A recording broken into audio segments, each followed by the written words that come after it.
আসসালামু আলাইকুম ওয়া রাহমাতুল্লাহি ওয়া বারাকাতুহু। বিসমিল্লাহির রহমানির রহিম।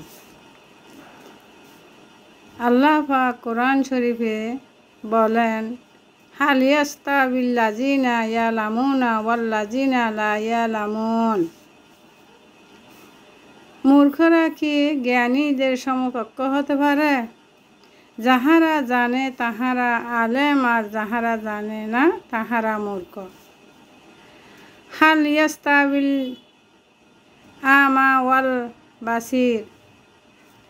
যাহারা চোখে দেখে আর যাহারা দেখে না তাহারা কখনো সমান হতে পারে না।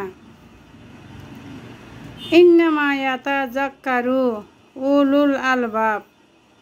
যাহারা বুদ্ধিমান তাহারাই নসিহত মান্য করে। এলেমের মাকসুদ হইল আল্লাহ পাক ও রাসূল সাল্লাল্লাহু আলাইহি ওয়াসাল্লাম কীভাবে আদেশ নিষেধ করেছেন উহাকে ভালোভাবে জানিয়া শিখিয়া পালন করা ও তালিমে শরিক হওয়া।